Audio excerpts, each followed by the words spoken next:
It is the first model introduced in the 2026 ZOIDS Fusers series with Meteorot S, and the third version of Liger Zero we've seen in all the collaborations combined. This is ZFZ00 Liger PX, with a new kit of Hypercharge Missile, CGU Claw, Smash Claw, Biped Legs, and the leg ability of Adapter, which changes all terrain matches to A rank that are not already A or S rank across the board. Now, when it comes to alternatives of Liger Zero, so far Schneider and Panzer as gacha models, and then the Jaeger as an alt cosmetic skin for Liger Zero, is certainly making it abundantly clear that he's tying for Rock Trans for the number of alts that you can cram in a single game. But compared to Schneider or Panzer, Liger Phoenix focuses a lot heavier on the original roots of being CG synergetic and not sacrificing anything in order to do so. Hypercharge Missile on the head part is a brand new skill being introduced into the game. As such, it is a gunpowder skill, much like regular missile attacks do, which means it is an AoE effect that'll damage all parts and spread the damage equally across them, making it very useful for flushing out enemy leaders via Silent Leader. However, the Hypercharge effect means this one now has a reliance on extra CG in the gauge to get bonus damage. So this means that it will cost you about 30 CG, or 15 if it's fully capped, but you do get a damage consumption relative to how much charge you have in your gauge when firing. The more charge you have, the more powerful this missile gets, but the charge is not required in order for you to use it, in contrast to, say, Emit Blade or Emit Hammer, which require you to actually have the CG in your gauge to do so. CGU Claw on the right arm is another brand new skill, but simply in matters of it just being another variant of something we've already had. We've had CGU Blow in the past, which is just a melee attack that applies CG upper to the user.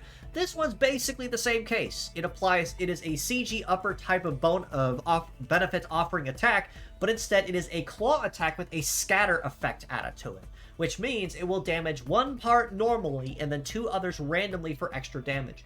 This already puts it in a very solid tier as far as self-synergy is concerned, because it does mean that Liger Phoenix can hold his own, fill his own charge, and not need a lot of help outside in order to actually keep most of his DPS above ground. Smash Claw on the left arm is a completely brand new skill, however, with no added effects of existing stuff that we've already seen, but it has some very interesting conditions though, which makes it kind of an offshoot of the ranged attacks to a degree. First of all, it will ignore defense, which means it will bypass all resist stats and damage reduction of the enemy it's targeting in question, so all damage dealt will be the raw, full, unmodified damage with no in-between. However, it has two different conditions depending on where you catch your enemy. If you catch your enemy in cooling, with their back facing you, Smash Claw will instead act as an AoE, much like a regular hammer attack. However, if you catch the opponent in heating where they are facing you, Smash Claw instead operates as a scatter effect. Now, unlike most other dedicated claw or hammer type attacks, which tend to kind of overall hurt the DPS to a degree, and by extension my overall grade of it, Liger Phoenix kind of does it in a way where it doesn't really matter which way you use it, because it's going to be consistent either way. It's got a fairly solid base damage in the high 1800s, so base damage is really not going to be a concern. And if you get lucky with the scatter instead of the AoE, that's going to be even more painful. But it's still going to be very nice in the fact that it also ignores defense right away, which also ties into its overall heating and cooling, which across all three parts likes to sit in the low 600 to high 700s, which means it's going to be pretty tough outrunning this guy even if you have a cooldown penalty. Biped Legs means that Liger Phoenix will have fairly solid coverage on all terrains with a fairly balanced leg terrain compatibility across the board. But what really ties it together is the ability of Adapter it comes packing with.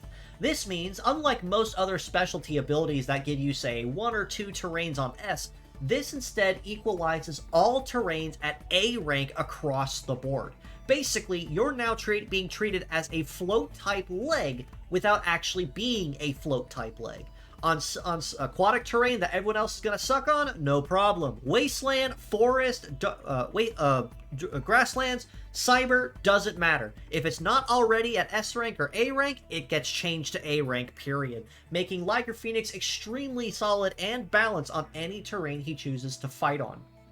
In the leg stats department, he's also fairly solid too compared to most other Ligers so far.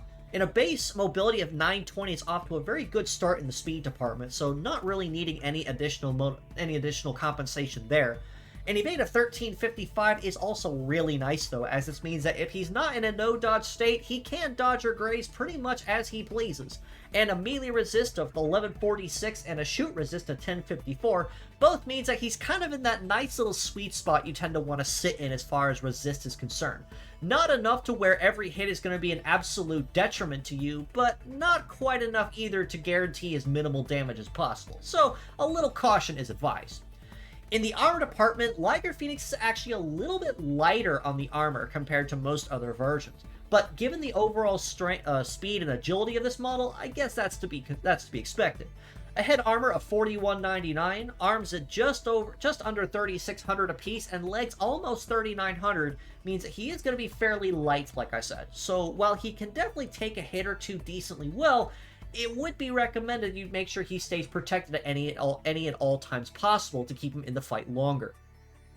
All this being said though, as a pure set score, I honestly have to rate Liger Phoenix a pretty solid 7 out of 10 across the board.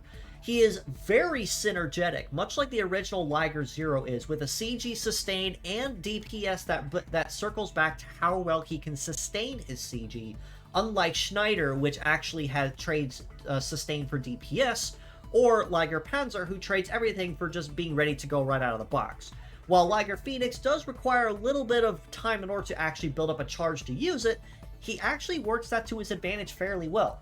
You can start with CG U-Claw to get CG upper effects going, which will boost all CG gain by 30% no matter how you earn it, for as long as the buff stays. So that'll feed very nicely into Hypercharge Missile whenever you choose to use it.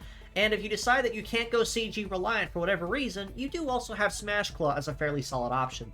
And then of course the biped legs with adapter is another very solid run as well, as this means you can use him on any terrain without having to figure out or worry if he's going to be compatible or not. As mixed parts, I do have to rate him higher at an 8 out of 10 for these same reasons. While the CG sustain and synergy is there for Liger Phoenix, there are definitely more constructive ways you can use it that you can use right from turn 1 or as soon as possible without needing any time to charge. Biped legs with adapter basically speaks for itself over how useful it can be.